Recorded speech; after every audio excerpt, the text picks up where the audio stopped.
April 15th, 1865. The nation wakes to silence. Abraham Lincoln, the man who saved the Union, is dead. Shot the night before, he dies at 7:22 a.m. in a small boarding house across from Ford's Theater. And in the shadow of his death, a new president rises. Andrew Johnson, a Southern tailor turned politician, a man few Americans even recognize. But this isn't the story of a savior. It's the story of a man who took Lincoln's dream of freedom and turned it into a nightmare. Welcome to the Untold Dark Side of Andrew Johnson. Andrew Johnson was born on December 29, 1808 in Raleigh, North Carolina. Dirt poor, uneducated, abandoned by opportunity. At 13, he was apprenticed to a tailor. By 16, he ran away, hunted for by his master for breaking contract. When he finally settled in Greenville, Tennessee, he met Eliza McCardle, who quietly changed his life. She taught him to read, write, and count. Every night, she read aloud while he listened and practiced. It's one of the few tender details in an otherwise brutal life. Johnson climbed from tailor shop to town alderman, then governor, then U.S. senator, a true self-made man, but with a dangerous edge. His pride in rising from nothing hardened into hatred for anyone above him. He despised the Southern elite, yet clung to the belief that America was and should always remain a white man's country. When the Civil War began, every Southern senator but one resigned. Johnson stayed. He was the lone Southern Unionist in the U.S. Senate, a symbol of loyalty that made Lincoln see him as proof that unity was still possible.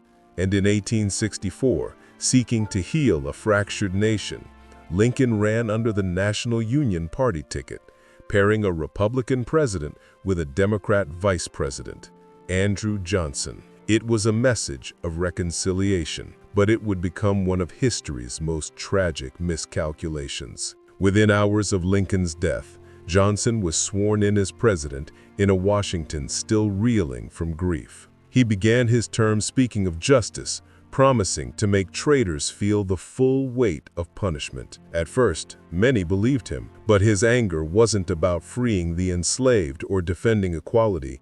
It was revenge on the wealthy Southern elite who once looked down on him, not compassion for the newly freed. And soon, that personal bitterness twisted into policy. Johnson began issuing thousands of pardons to Confederate officers and politicians, restoring their lands and rights, except, of course, the freedom of their former slaves. The same men who had fought for preserving slavery were now writing laws again. Lincoln's vision of Reconstruction was already dying, and Johnson was the one strangling it. Under Johnson's Reconstruction plan, Southern states could quickly rejoin the Union if they abolished slavery and pledged loyalty. But there was no punishment for rebellion, no requirement for black rights.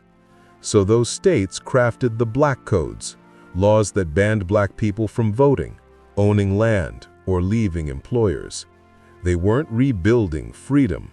They were rebuilding slavery under another name. When Congress fought back with the Civil Rights Bill of 1866, Johnson vetoed it. He argued it gave special treatment to African Americans and violated states' rights. Congress overrode him, the first major veto override in U.S. history. But Johnson's message was clear. He would fight racial equality to the bitter end. Johnson now saw Congress, not the Confederates, as his true enemy.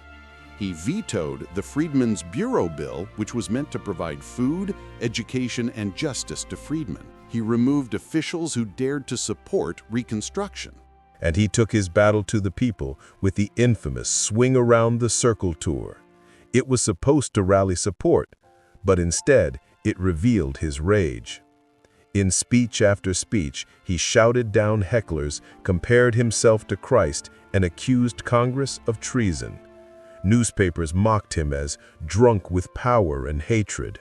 Crowds booed him. He returned to Washington politically broken, his popularity in ashes.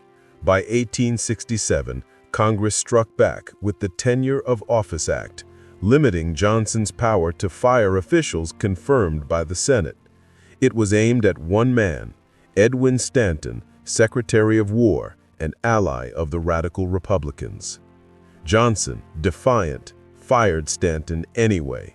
That single act lit the fuse. On February 24, 1868, the House impeached Andrew Johnson, the first U.S. president ever charged by Congress. During his Senate trial, tension gripped the nation.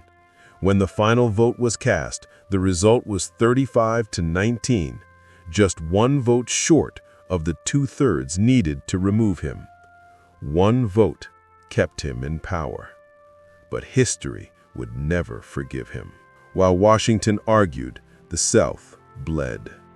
In 1866, white mobs in Memphis and New Orleans murdered hundreds of black men, women, and children. Federal troops begged for orders to intervene. None came. Johnson stayed silent. His indifference emboldened the killers, and his leniency encouraged the rise of the Ku Klux Klan. Under his presidency, racial terror became political strategy. He didn't swing the sword, but his policies sharpened it. On March 4, 1869, Andrew Johnson left office despised by both North and South. He spent years trying to regain relevance, running for governor, then Congress, losing again and again. But in 1875, fate handed him one last irony. He was elected U.S. Senator from Tennessee, the only former president ever to return to the Senate. He delivered one defiant speech, insisting history would vindicate him. Months later, he died of a stroke, alone, bitter, still believing he'd been right. Andrew Johnson's legacy isn't written in monuments. It's written in the decades of inequality that followed him. His pardons restored Confederate power. His vetoes delayed civil rights. His arrogance split the country's chance to heal. Because sometimes the greatest danger to a nation isn't treason from enemies. It's blindness from the man at the top who refuses to see justice. Andrew Johnson didn't pull a trigger, but his words and vetoes cost lives, opportunity, and freedom for generations. He inherited Lincoln's dream and left America in a nightmare. Andrew Johnson stands as proof that leadership without empathy can destroy everything a nation fights for. He reminds us that history's worst villains aren't always the loudest. Sometimes they're the ones who quietly undo progress from behind a desk. If you found this story eye-opening, hit like, share it, and subscribe to the Untold Dark Side.